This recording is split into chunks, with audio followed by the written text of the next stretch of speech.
Hello and welcome to this episode of the Geoeconomic Agenda, a podcast from the Institute for Geoeconomics at the Asia-Pacific Initiative in Tokyo that investigates the connections between economics, geopolitics, business, and society. I'm your host, Paul Nadeau, and I'm a visiting researcher here at the IOG.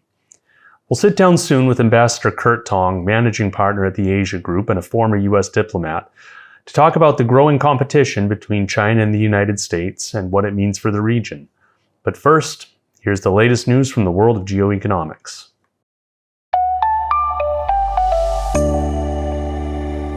U.S. Secretary of State Antony Blinken met with Chinese leader Xi Jinping in Beijing on June 18th. While there were no breakthroughs in the meeting, Secretary Blinken emphasized that the United States is seeking to de-risk rather than decouple, borrowing the expression used by European Commission President Ursula von der Leyen. At the same time, he emphasized that de-risking also means cutting off China's access to advanced technology with military or surveillance applications. The United Nations Conference on Trade and Development, or UNCTAD, reports that the Chinese and U.S. economies are indeed pulling apart. UNCTAD's Global Trade Update for June 2023 reports that the interdependence indicator between China and the United States has dropped 5% from early 2022 to mid-2023. They also find evidence of friendshoring, with bilateral trade flows reorienting to prioritize countries that share similar political values. Overall, the report expects that global trade growth to slow in Q2 of 2023 as they say, negative factors dominate the positive. Indian Prime Minister Narendra Modi visited the United States from June 21st to June 24th. Which included an address to a joint session of Congress and a state dinner at the White House.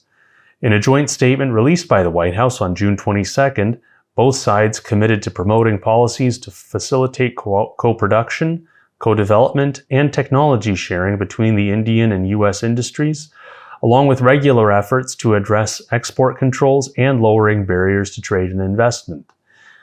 They also announced the conclusion of trade disputes between the two countries at the World Trade Organization, while India would remove retaliatory tariffs on U.S. goods in response to the Section 232 tariffs on steel and aluminum.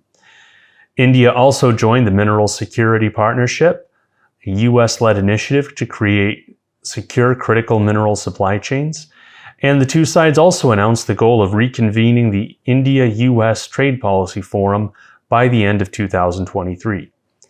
U.S. memory chip maker Micron also announced that it would invest up to $825 million in a new chip-making facility in Modi's home province of Gujarat.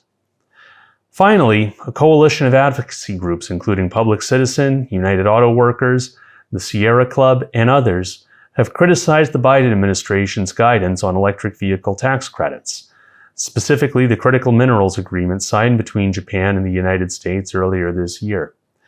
They write that the agreement was negotiated without transparency or public input, and that any labor or environmental protections included are neither binding nor enforceable.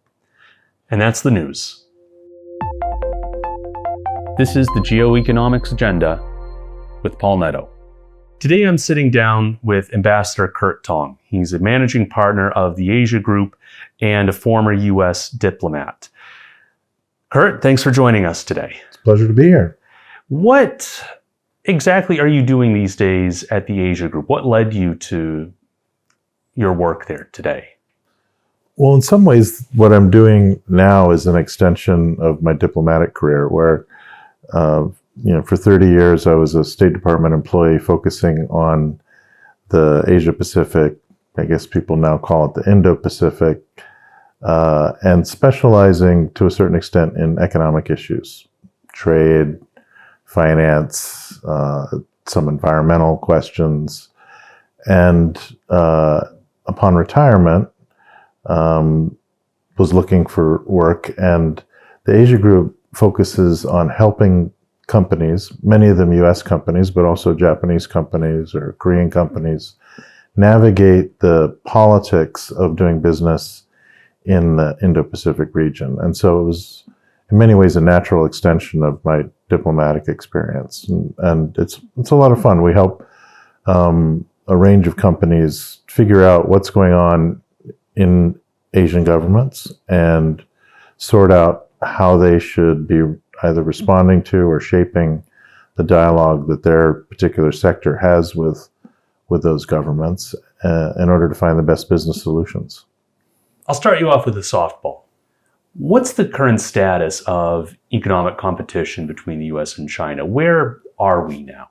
Well, the frame that a lot of people put on this question is, to what extent have the two economies begun a process of what is often referred to as decoupling, although the Western governments now prefer the term derisking, to be more specific about the fact that the governments themselves are pushing a separation of the Chinese economy from the allied Western economies, if you will, in areas where a deeper economic relationship is considered a risk factor for national security or for supply chain resilience or for other aspects of sort of security-related aspects, broadly defined as economic security. So we're in a state of being where the effort for the last 40 years, largely driven by reform and opening on the China side, was aimed at deeper integration between the Western economies, including for the purposes of this, include Japan and Korea and other leading Indo-Pacific economies in the Western economy category, and the Chinese economy. And now we're seeing a time of disintegration between certain sectors of those economies. And that is a confusing, often self-contradictory process on multiple sides of the equation. So just today I was looking at the recent reports, and imports from China to the US have dropped something like 26%. Is that a sign of decoupling? Some of it is, yes. The proximate cause of any decline, and I think the longer term trend, is that trade is less affected. Trade volumes are less affected than trade content. What do you mean by in that the relationship? exactly? So the overall numbers have been less affected by policy than the type of goods which are being traded or not traded, and the type of investment which is being pursued or not pursued. And the U.S. approach, speaking to the policies that I know best, is focused on de-risking, trying to keep China behind in certain sectors that are militarily relevant through an active policy of technology denial, and then crippling, if you will, or making it more difficult for China to be successful in certain industries which are considered economically strategic over the long term. The goals are not entirely clear, to be honest, from the U.S. side, from Japan, and from the others. And they're kind of feeling their way through this. My understanding is that the trade numbers overall have not been deeply impacted by this, and those continue to be moved primarily by exchange rates, overall state of demand in various economies, GDP growth, inflation, the usual macroeconomic factors shaping trade numbers, with the added element of the tariffs that the U.S. and China applied on each other starting in 2018. You know, turning to the other economies, other states in the Indo-Pacific / Asia-Pacific region, what do they think about all this? Where do they find themselves? There's a range of views.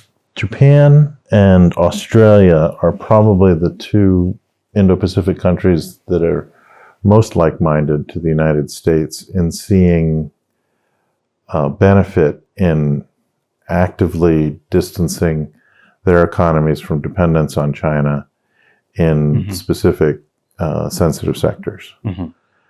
The next tier of economies would be, in sympathizing with that view, would be Korea, Taiwan, maybe Vietnam to a certain extent, maybe the Philippines to a certain extent. And then the remainder of and India would fit into that category, I think. Although the economic relationship between China and India is still not very well developed. Given the size of the economies, it's quite underdeveloped. And then the rest of the region is a bemused bystander that is wondering, why is this happening to them? And why are they being asked to participate in a deconstruction of economic opportunity when all they want to do is grow? And they don't see, they worry a bit about over-dependency on the Chinese economy for either their export market or for their imports, or their capital or their technology. But they've got much bigger, from their perspective, much more considerable concerns about the status of their domestic economy and the need to generate growth, jobs, and higher incomes, because they're developing countries, right? And they'll take opportunity wherever it comes from, and they don't care whether it's communist or not. and they don't think it's their job to decide whether China's doing the right thing in terms of its internal governance. And they tend to see both opportunity and risk when they look at China's international activities, whereas the United States sees primarily risk and undermining of the international economic order. And generally speaking, the government of the United States, and I think increasingly the government of Japan, are not focused on economic opportunity created by China's growth. The United States and Japan, you said, are focused on risk primarily.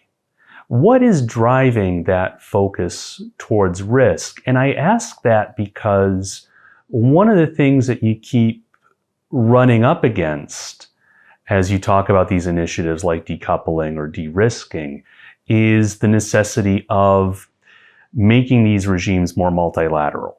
Like the export control regimes, expanding that to as many partners as possible, trying to get as many partners on board.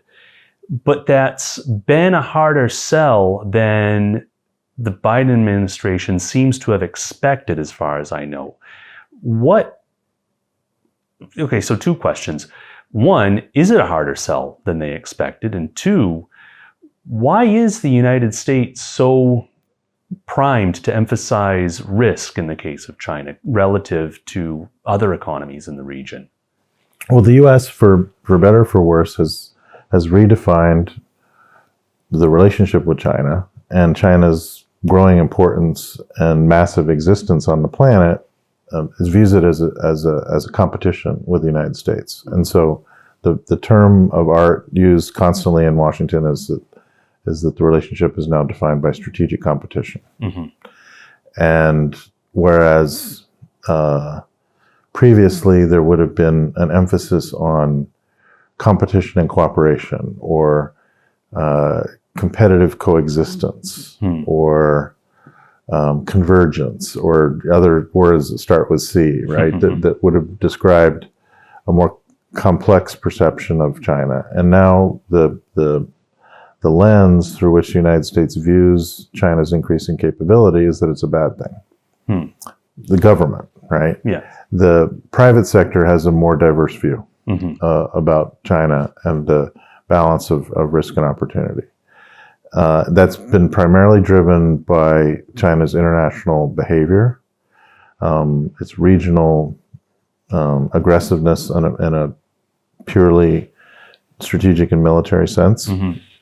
Its approach to international institutions, and it's, some people call it revisionism. I prefer the term exceptionalism that China has taken towards the international community, which one could define as China saying, we're big, we're strong, we get to choose which rules we follow and which ones we don't, because we're big and we're strong. Now, there's another country that has that approach, it's called the United States. that doesn't necessarily see the irony in the fact that there's now another country which is saying that they're too big to follow the rules. But the reason why the U.S. is in that mindset is because the U.S. wrote the rules that China's not following. And so the U.S., generally speaking, agrees with the rules because they helped write them. So anyhow, I'm kind of all over the map here, but the point is that the negative perceptions of China have reached the point in Washington where they are self-reinforcing.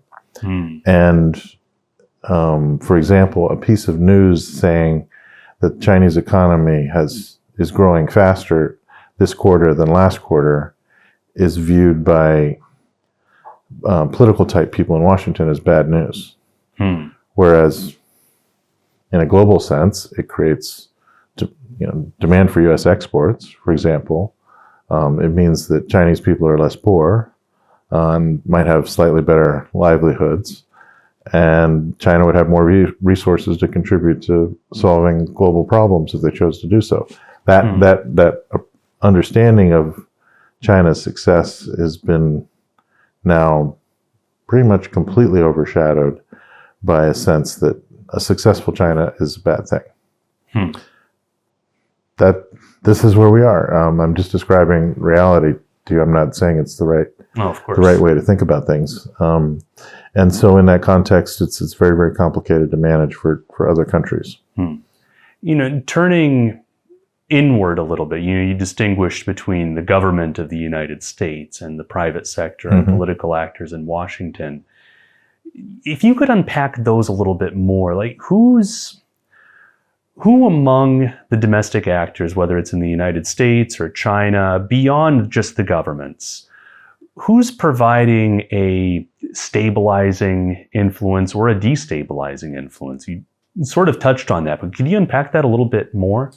I don't think it's stabilization or destabilization. It's confrontation versus stabilization on the U.S. side.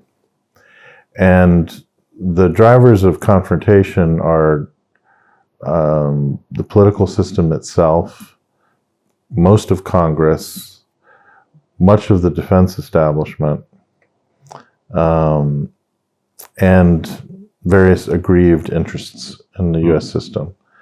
The lack of, anyways, it's a complicated conversation about U.S. domestic politics and the drivers of protectionism and xenophobia, but those are all factors in this as well. Okay. And on the side of stabilization, you have businesses which are either dependent upon or highly successful in China. You have long-term thinkers, present company included, who worry that a unchecked cycle of action and counter-reaction in the interests of confrontation could lead to the kind of instability and conflict that we don't want to see between the U.S. and China. And you have people that want to see China working on behalf of the creation of global goods. So they're sort of the environmentalist crowd, as an example there. The president, in my view, I don't want to put words in his mouth, and he can explain his own view, and has, but sees stability and non-escalation with China as a public good which is worthy of pursuit. And so he himself is a stabilizer in the relationship, as are some of his key advisors, in my opinion. As are some of the people in the defense establishment. So while some of the defense establishment is like preparing for possible war with China and viewing China as an arch enemy against which the United States needs to prepare itself, there are others advocating, well, actually avoiding conflict would be the best course, and preparing for it is necessary, but that shouldn't be. We shouldn't be doing so in the ways that create a self-fulfilling prophecy. So that's the laydown in the United States. Just to go back to President Biden, you described him and his advisors as, people who see stabilization as something that, is a worthwhile goal. Is it possible to pursue stabilization while also doing things like the advanced semiconductor export controls or running faster, quote unquote? Can you really bifurcate these things? Can you pursue stability while also trying to, kneecap's too strong a word, but... No, it's not. Okay, I'll use it. While also trying to kneecap China's technological development. Can you do both? Well, they think they can. And we're observing an experiment and attempting to do so.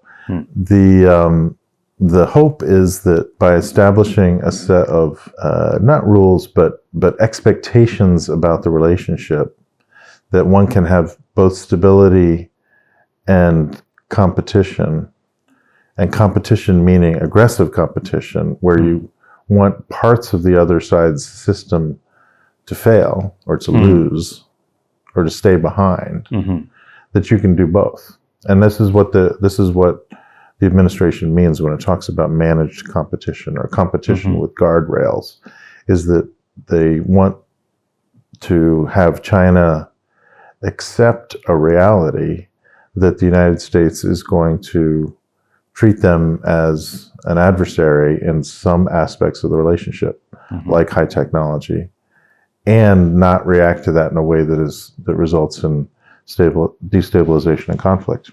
And frankly, I think they've been largely successful in that regard. The difficulty for the administration is managing the 535 members of Congress who all think that they're president, plus the chattering classes of Washington, who have discovered China in the last few years and believe that they are now China experts, and that they, in talking to other Americans, have discerned the truth of China's long-term intentions, long-term trajectory as a nation. And so that dealing with those, that drive towards competition and that drive towards having an other against which the United States can compete, is a strong force in American politics. Diplomatic and defense history is designed around having an opponent. And the U.S. has identified China as that opponent and is organizing around that principle at the same time that this other guy over in Russia is actively invading his neighboring countries. But a lot of Washington is more concerned about the theoretical invasion of Taiwan than they are the actual invasion of Ukraine, which I find interesting and a bit ironic. So anyways, enough commentary on Washington. We should talk a little bit about the China side, don't you think? Okay, well, what does China think about all this? So the China side of the equation is exceptionalism. So in the U.S. we have confrontation versus stabilization. On the China side, we have exceptionalism versus pragmatism. So not all 1.4 billion people of China, but rather the senior-most elements of the Chinese Communist Party would like to have a reality where authoritarianism, communism, traditional Chinese values, and a state-led, state-run economy are all accepted as normal and acceptable parts of how a leading country can and should behave, and that the various corollaries that stem from that in terms of international behavior and activity are all okay, because that's the way they want to be. The problem is that a state-led economy is by nature non-productive, and an authoritarian government is by nature untrustworthy. And a traditional Chinese culture of politics is about 3 centuries out of date. And so the rest of the world is not really very accepting of that, and it doesn't produce the results for long-term success in the Chinese state because it creates a very brittle system. So a lot of the rest of China is reminding that leadership every day through the ways that they participate in the economy and otherwise. Plus other countries are reminding China that that's just kind of a little off base and not likely to lead to the results that China would like to see over the long term. But it's this tug of war between, gosh, this is how we would wish the world was like this, but actually the real world is like this. And you see this most in the last few months, most specifically, where on the one hand, the pragmatists are reaching out to the international business community saying, invest more in China. Come to China. China's reopened. Post-COVID, we're great. Come on down and invest and enjoy the growth of our highly productive workforce, et cetera, and the size of our economy. And at the same time, making it harder and harder to come up with reliable information about how to invest and trade and find partners and work in the Chinese economy because of the increasing clampdown on business data being treated as a state secret. Yeah. These are completely contradictory, right? And conspiracy theorists think, well, this is like some secret Chinese plot to trick everybody. That's not the case. This is like confusion in messaging. China's as confused as everyone else is. Oh yeah, more confused perhaps. And so you got China can't get what it wants, which is the rest of the world changing itself to accept China the way they want it to be. And the U.S. can't get what it wants, which is confront all the time and not risk instability or, to your earlier point, lose the support of U.S. allies. Now, there was a subtext at the Hiroshima summit. The headline was, everyone's united and China's the big baddie. Right. The subtext was, yo, U.S., chill out a little bit. How was that subtext expressed exactly? In private rooms. Okay. And in conversations and a close reading of the outcomes document, which didn't have a whole lot of specifics. So there was a lot of adjectives and description of China's economic, quote unquote, economic coercion and the desire for economic security and concern about supply chain resilience and all these other, reliable code words about that point in the direction of decoupling, but not many specifics. And do you read much into the differentiation between de-risking versus decoupling? Yes.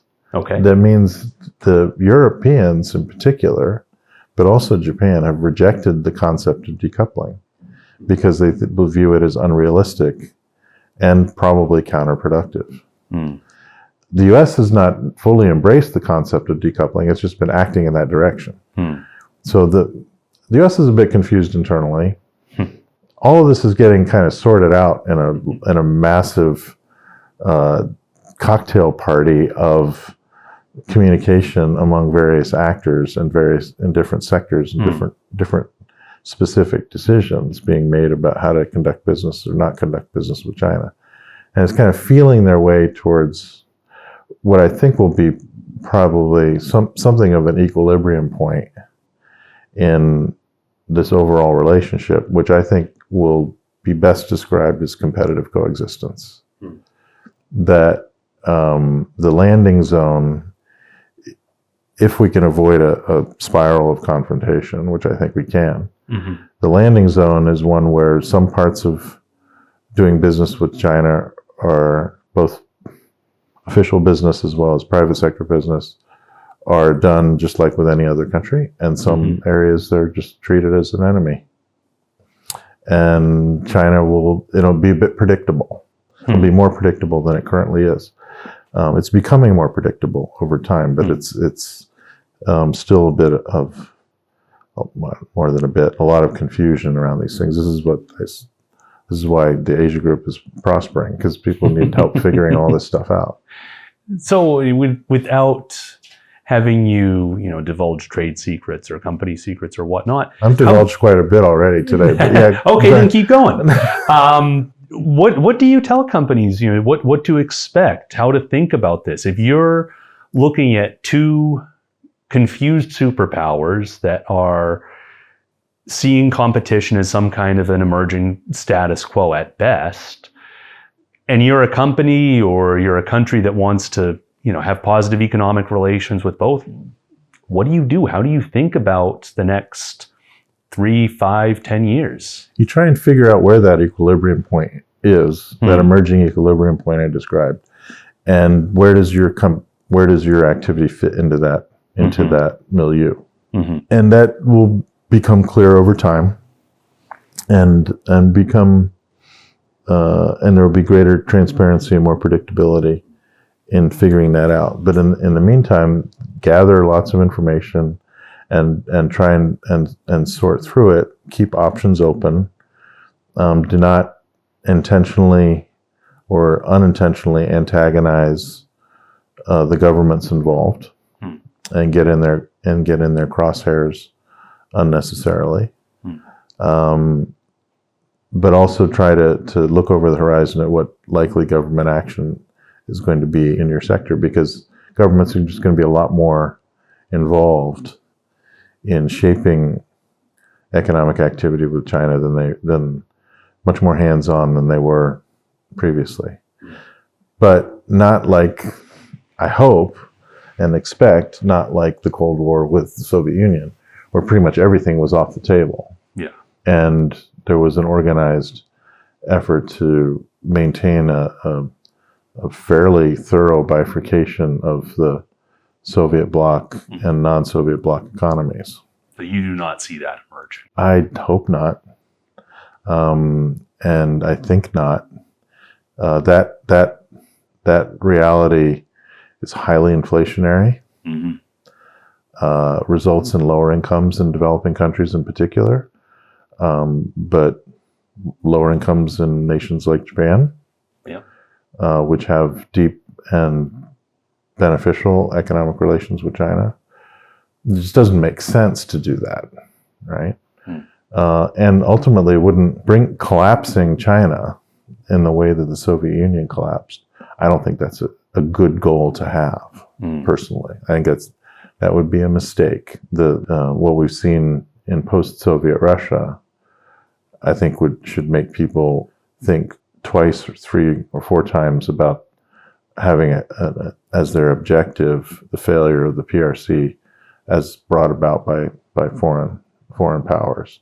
I think the better hope is that it fixes itself gradually over time, which was the previous hope of so-called engagement, that people aren't allowed to talk about anymore because Americans pretend that they were somehow made a mistake by engaging China. That's not the case, but that's the common buzz in Washington these days. Well, we could keep talking about this subject for hours, forever, likely. But thank you very much, Kurt. This has been great, and I fully expect we're going to revisit this in the future. So thanks once again for your time. Okay, I appreciate it. It was fun. This is the Geoeconomics Agenda with Paul Nadeau. Finally, international travelers probably don't realize it, but they have something in common with the Apollo astronauts returning from the moon: filling out customs forms. Buzz Aldrin, Neil Armstrong, and Michael Collins were all bringing items back into the United States. In their case, moon rocks, moon dust, and other lunar samples, which they had to declare on their customs forms, which they submitted at the Honolulu airport in Hawaii, having departed from Cape Kennedy, Florida, with a stopover outside the United States, in this case, the moon. NASA spokesman John Yembrick described the form as a little joke at the time, and while it may have been humorous, completing a customs form on the way back from the moon also maintained the principle that the moon was not a U.S. territory. Despite famously planting an American flag on the moon's surface, neither the United States nor the Soviet Union, who left its own pennants on the moon, or anyone have ever claimed the moon as their sovereign territory. In fact, the 1967 Outer Space Treaty designates the moon as a quote-unquote province for all mankind, a principle that's mostly been reaffirmed over the years. A notable exception being the Trump administration, which declared that the moon is not a quote-unquote global commons, but a space, no pun intended, where the United States could claim jurisdiction, part of a broader effort to encourage private sector development in outer space. Theoretically, that could mean that one day critical minerals could be harvested from the moon. While any such minerals obviously couldn't be described as rare earths, they would probably meet the local content requirements of any future manufacturing initiatives. That also probably means that anyone bringing those materials back wouldn't necessarily have to fill out any customs forms. That's all for this episode, but stay tuned for more on the way. Until then, we want to know what you want to hear about, as well as take your questions for our show. So send us an email at geoeconomicagenda@ihj.global. Be sure to like, rate, subscribe wherever you get your podcasts. Tell your friends, and most of all, keep listening. Thanks for joining us. Thanks to the team at API for making this happen, and we'll talk to you next time.